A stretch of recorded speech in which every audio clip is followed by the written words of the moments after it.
नमस्कार,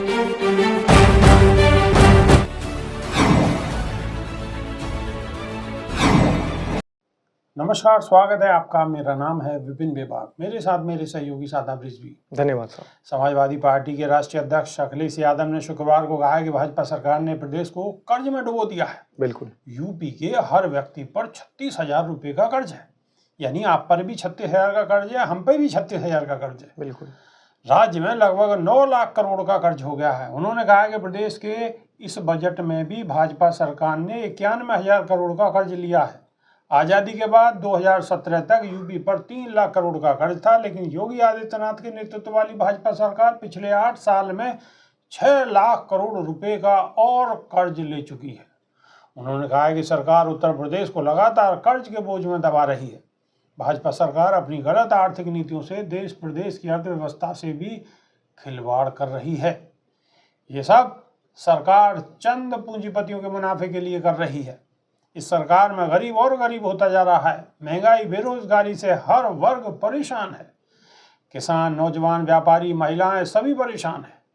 लोगों के हाथ में पैसा नहीं है, जनता की जेब खाली है। सभा प्रमुख ने आगे कहा है कि प्रदेश और केंद्र की सरकार में विकास योजनाएं सिर्फ कागजों पर है। सरकार झूठे आंकड़े देकर जमीनी सच्चाई को छुपाने का प्रयास कर रही है। हर विभाग में भ्रष्टाचार चरम पर है। प्रदेश में इतना भ्रष्टाचार कभी नहीं रहा। निर्माण कार्य से लेकर स्वास्थ्य, पुलिस विभाग, हर जगह भ्रष्टाचार ही भ्रष्टाचार है। उन्होंने आरोप लगाया कि सरकार पूरी तरह से झूठ, लूट और बेईमानी की नीति पर चल रही है। जनहित में कोई काम नहीं हो रहा है। किसानों, नौजवानों समेत आम लोगों की समस्याएं लगातार बढ़ती जा रही हैं। जनता चुनाव का इंतजार कर रही है। 2027 में भाजपा की झूठ, लूट और बेईमानी वाली सरकार को जनता हमेशा हमेशा के लिए सत्ता से बाहर का रास्ता दिखा देगी और महाकुंभ स्नान करेगी। सादाब रिजवी। बिल्कुल। देखिए, महाकुंभ स्नान की आपने बात की है, तो महाकुंभ स्नान के अंदर दिखाया कुछ और जा रहा है, सच्चाई कुछ और है।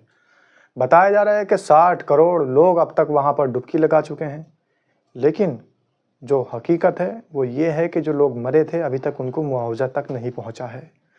जिन लोगों ने अपनों को खो दिया था वो आज भी फोटो लेकर घूम रहे हैं। रोकना चाहूंगा, अभी तो ये बात भी खबर निकल कर सामने आ रही है कि जितनी वीडियोज हैं भगदड़ में, चाहे वो रेलवे स्टेशन की भगदड़ हो, चाहे वहां की भगदड़ हो, उसकी वीडियो सोशल मीडिया के प्लेटफॉर्म से हटाई जा रही है। सरकार ने बिल्कुल स्पष्ट कह दिया कि कोई भी इस तरह की वीडियो किसी भी सोशल मीडिया प्लेटफॉर्म पर रहनी नहीं चाहिए। बिल्कुल, ये वही दौर है जिस दौर में हिटलर शाही जिस दौर को कहा गया है, निरंकुश शासन जिस दौर को कहा जाता है। तो अगर निरंकुश शासन कहा जाए तो गलत नहीं होगा, क्योंकि निरंकुशता इनकी साफ जाहिर हो रही है। आपने देखा होगा कि एक महिला पत्रकार को भगदड़ की वीडियो बनाना इतना महंगा पड़ गया कि उनका मोबाइल छीन लिया गया, उनके साथ अभद्र व्यवहार किया गया। तो इस तरीके की अभद्रता, इस तरीके का अपने आप का जो उनके ऊपर डोमिनेट होकर वीडियो डिलीट कराना, ये सारी चीज़ें डर है। और सरकार को डर किस बात का है? डर इस बात का है कि सच्चाई लोगों तक ना पहुँच जाए।